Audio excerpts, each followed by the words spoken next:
Hello, I'm Richard Saxon, and this is about why and how I got into architecture.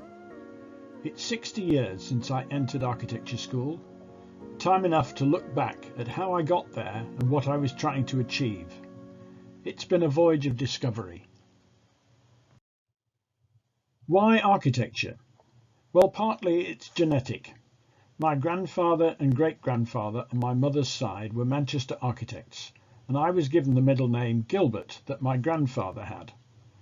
I never met him, however, as he died at 32 in 1916 when my mother was only 2. The Higginbothams were robust eclectics, as you can see.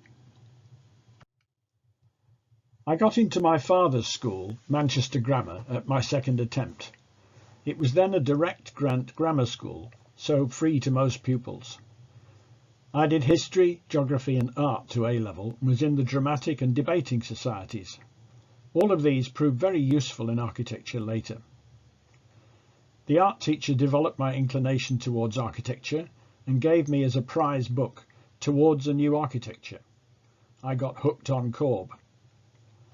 I did a work experience summer at Fairhursts in Manchester before going to uni to find out what the job was like. Liverpool School was my choice.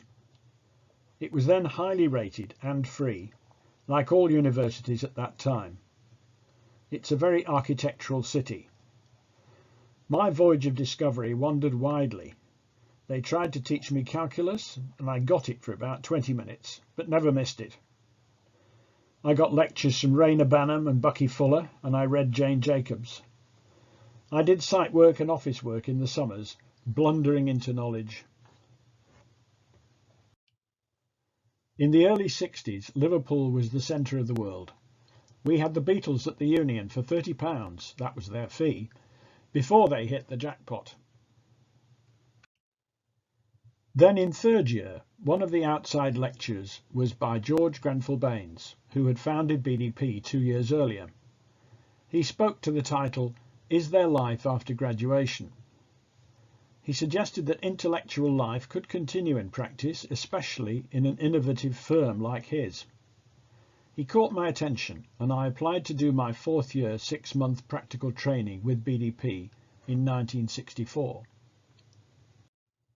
Only half the 6 months happened, however, as I also won a place in a summer exchange student scheme and went to Chicago to work at C.F. Murphy's. Helmut Jahn was their rising star, and it became Murphy Jahn later. Murphy's partners were amazingly not architects, but they were very politically connected to Mayor Daley, which allowed them to design O'Hare Airport, the staggering Civic Centre, and to support many of Mies van der Rohe's projects. Chicago is, of course, the most architectural city of all. Mies was in his final years, but building a lot of things, like the IBM HQ here, next to the newly completed Marina City by Bertrand Goldberg. Frank Lloyd Wright houses filled the suburbs, and I wandered around at weekends. I also travelled to see as many Eero Saarinen buildings as I could. His brilliant stylistic range appealed to me. John Deere is across the state and was the first Core 10 building. His Dulles Airport and TWA terminal were also new, and I saw them on my way home. Chicago's all-steel construction and its huge ambition influenced me greatly, and I kept revisiting the place over the years, including helping to run a BDP study tour in 1971. After getting a first in architecture, I decided to do a master's in civic design, Liverpool's word for town planning. Architecture students got half the course as part of their B.Arch, but took the second year alongside geographers and sociologists. The cross-discipline course completely reoriented my view of architecture. Economics, sociology and transport teaching, together with the history of urban design, put architecture in its context. The highlight of the year was a 3-week field trip to Schroetzburg in deepest Germany, a town too far from any city to be in their thrall. We worked with students from the Free University of Berlin and the people of the town on a plan for its development. We also learned some German. So, finally, I started my career as an architect in the Manchester office of BDP, qualifying in 1968 and getting married too. Multidiscipline working was a great idea, it seemed to me, learning all the time. BDP even had a budget for study tours. 150 of us from all offices went to Expo 67 in Montreal for a sleepless 5 days in October. There was another dose of transatlantic influence, from Bucky's Dome for the USA to Moshe Saftie's Habitat. Lots of very clever mixed-use projects were in the city too. It's no wonder that my first big project as a BDP associate was the ambitious Halifax Building Society HQ in Halifax, Yorkshire.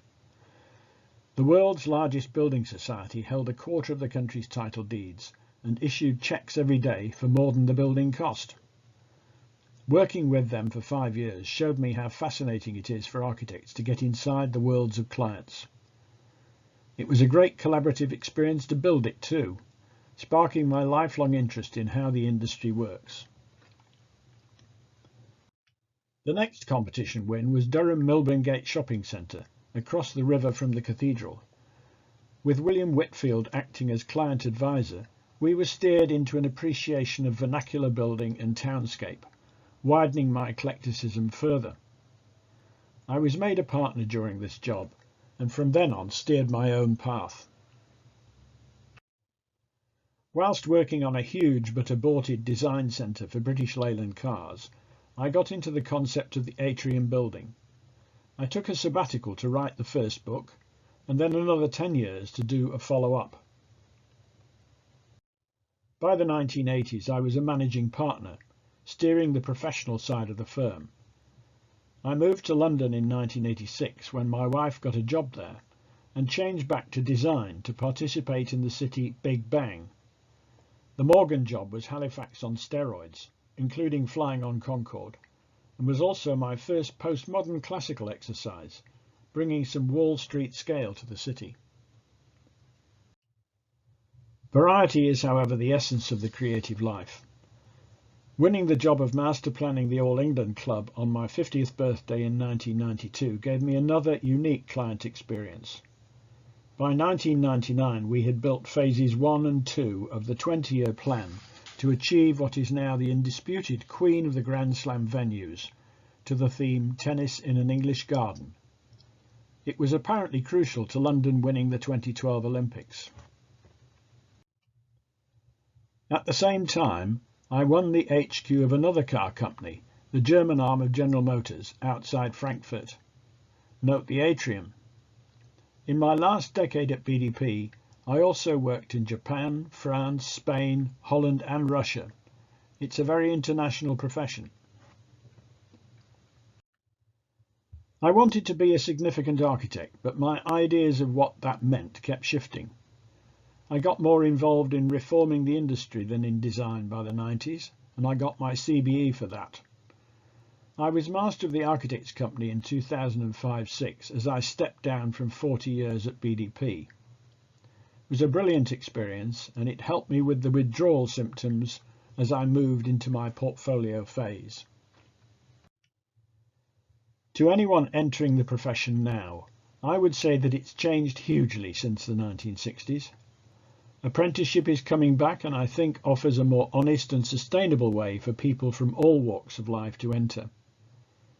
The challenge of climate change is right in our lap, whilst the new digital tools of practice are transforming what we can do and how we do it. We should be the champions of value, for clients and for society. The built environment enables all the rest of the economy and defines much of our quality of life. If architects only want it enough, architecture should remain the central discipline to steer it towards commodity, firmness and delight. I'm happy to talk to anyone about this subject. Thank you and good luck.